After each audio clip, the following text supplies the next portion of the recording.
বাকশূন্য হয়ে কান্দে।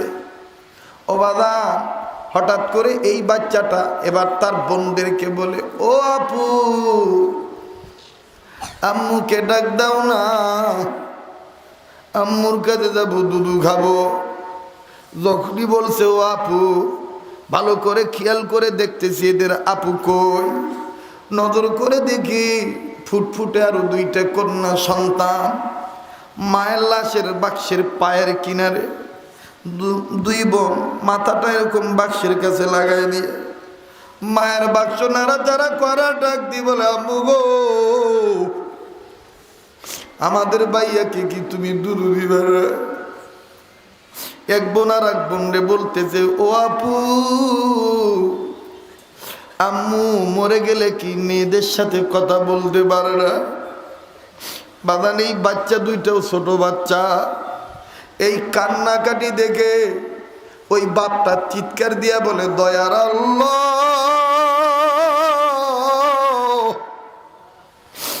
এই তিনটা বাচ্চা নিয়ে আমি কার কাছে যাই? আমি কেমনে বুঝাই যে এদের মা মরে গেছে?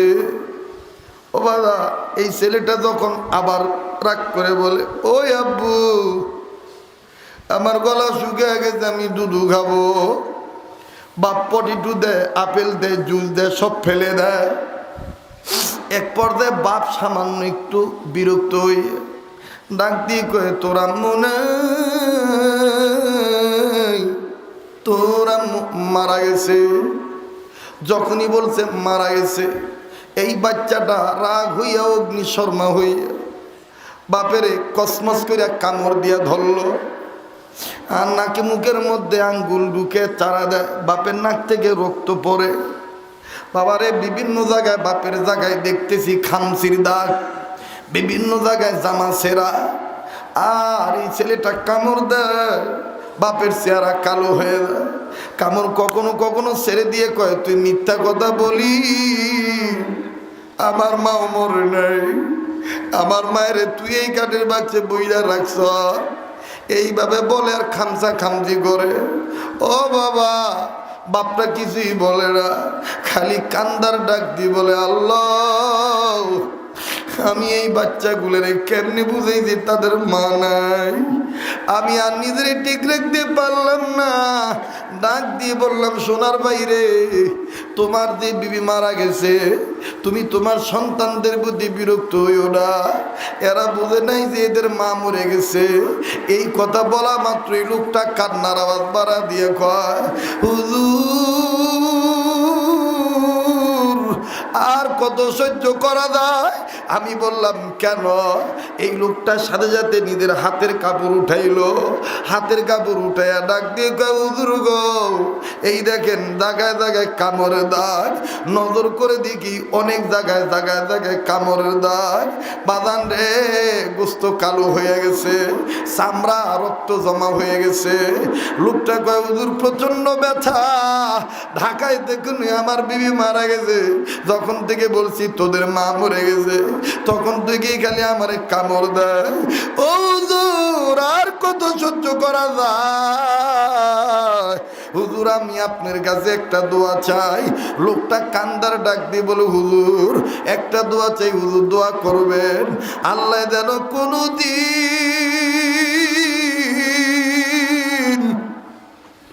কোনো বেটা বেটির কাছে থেকে বাপের আগে মায়ের যেন না নিয়ে যায়। কারণ মায়ের অভাব বাপের দ্বারা পূর্ণ হয় না। কাজী বাজান, যার মা নাই তার মতন বড় দুঃখের কেউ নাই, যার বাপ নাই তার মতন বড় অভাবের কেউ নাই। বাজান, কেউ যাইও না। মাশাআল্লাহ, তোমাদের অবস্থা আমার খুব ভালো লাগতেছে, বড়ই খুব সুন্দর আচরণ। আমার দিল বলতেছে আজকের মাহফিলে দোয়া কবুল হইয়া যাবে। মায়ের মহাব্বতে, বাবার মহাব্বতে, কবরের আযাবের ভয়ে আল্লাহর ভালোবাসায় কোরআনের মহব্বতে কারো যদি চোখের পানি হাকিকি পড়ে দেয়, আমার বাইরে টিস্যু দিয়ে মুছবেন না, কাপড় দিয়ে মুছবেন না, এই চোখের পানিটা হাতের তালু দিয়া চেহারার মাঝখানে মিশা রাখবেন। আনোয়ার শাহ কাশ্মীরি রহমতুল্লাহ আলাইহি লেখেন, এই এক ফোঁটা চোখের পানি ওই দিন কাজে লাগবে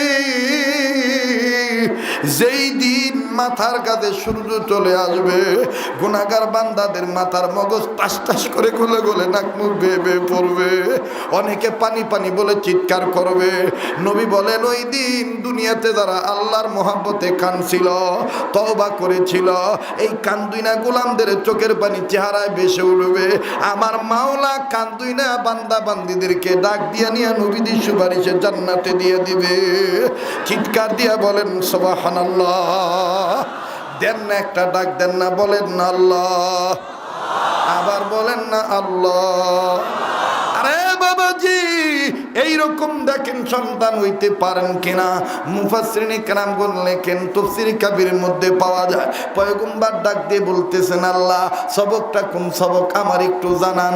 আল্লাহ বলতেছেন, পয়গম্বর শোনো, এই বেটা কি সবক পড়ছে বাদানি সবক, এই তানজিমুল কোরআন নুরানি মডেল মাদ্রাসা সহ ফুলপুকুরিয়া সহ আমার বাইরে বাংলাদেশের সমস্ত মাদ্রাসাগুলিতে এই সবকটা পড়ানো হয়। আমি আপনাদেরকে সেই সবকের কথা বলছি, বলবো, তবে 2-3 মিনিট একটা আবেদন করব। জীবনে বহু জায়গায় বয়ান করেছি, আজকের মতন এত সুন্দর ভদ্র পরিবেশ আমার বাইরে এরকম পাইনি। কত বিশৃঙ্খলা হয়, কত গন্ডগোল হয়।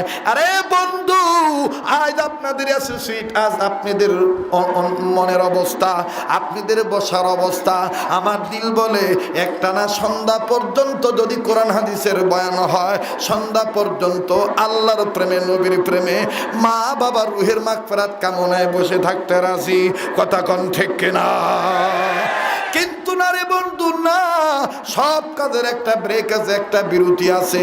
আল্লাহর হুকুম সামনে আছে, আসরের নামাজ, আমার বাইরে সেই দিকে লক্ষ্য রেখে আমি আপনাদেরকে 2-3 মিনিট একটা আবদার করব, অনুরোধ করব। বাবা, আপনাদের অঞ্চলে বক্তারা ঢাকা থেকে এসে অনেকে ঢাকায় দিয়ে বলে মাওলানা শরীয়তপুরি উত্তরবঙ্গে একটু কালেকশনের কথা বললেই চলে যায়, মাহফিলে দোয়া করতে চায় না, মোনাজাত না করে পালায়। আমি একমাত্র বিরোধিতা করি, এটা আপনাদের বেলায় হইতে পারে, আমার বেলায় তো জনগণ এটা করে না। বলে তোমার সাথে যে তাদের কি প্রেম, এটাই আল্লাহ ভালো জানে। এ বন্ধু, সেই ভালোবাসার দাবি নিয়া, আন্তরিকতার দাবি নিয়া ছোট্ট একটা আবদার করব।